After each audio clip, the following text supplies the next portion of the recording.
તૂટક વીજભાર પૂર્ણ થતાં પરિપથ પૂર્ણ થાય છે। આ સિદ્ધાંત પર કામ કરવું। આ ખેતર છે। આપણે આપણી આજુબાજુ એવા ઘણા બધા ઉદાહરણો જોયા હશે કે ખેતરમાં અનેક જાતના પ્રાણીઓ આવીને ખેતરમાં ઊભા પાકને અને જમીનને નુકસાન કરે છે। તેથી ખેડૂતને પણ મોટા ભાગમાં નુકસાન થાય છે। આ નુકસાનથી બચવા માટે અમે લોકોએ આ કૃષિ તૈયાર કરી છે। આ ખેતર છે। ખેતરને ચારે ખૂણા પર થાંભલા ઊભા કરવામાં આવેલા છે અને થાંભલાને અડીને ખેતરની ચો તરફ વીંટાળવામાં આવી છે। જો આપણે ફક્ત તાર જ ગોઠવીશું તો કોઈ પણ પ્રાણી ખેતરમાં પ્રવેશે તે આપણને તારને વાયર સાથે જોડીને એક છેડો બઝર સાથે અને બીજો છેડો બેટરી સાથે જોડવામાં આવ્યો છે। જ્યારે કોઈ પણ પ્રાણી ખેતરમાં પ્રવેશવાની કોશિશ કરશે ત્યારે તેનું શરીર તાર સાથે અડકશે અને બઝર મોટેથી અવાજ કરશે। તે બઝર મોટેથી અવાજ કરે છે। એ બઝરનો અવાજ એટલો મોટો હશે કે પ્રાણી એ અવાજને સાંભળીને દૂર ભાગી જશે અને ખેડૂત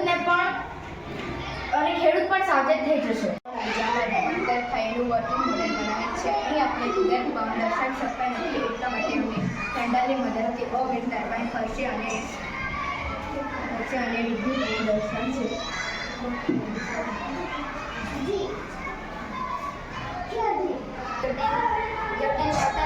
મોટર ફરવાથી એની સાથે જોડેલ બલ્બ પ્રકાશિત થાય છે। આ મોટી ઉર્જાનું વિકસિત ઉર્જામાં રૂપાંતરણ કેવી રીતે થશે એ દર્શાવતો મોડેલ 2 છે।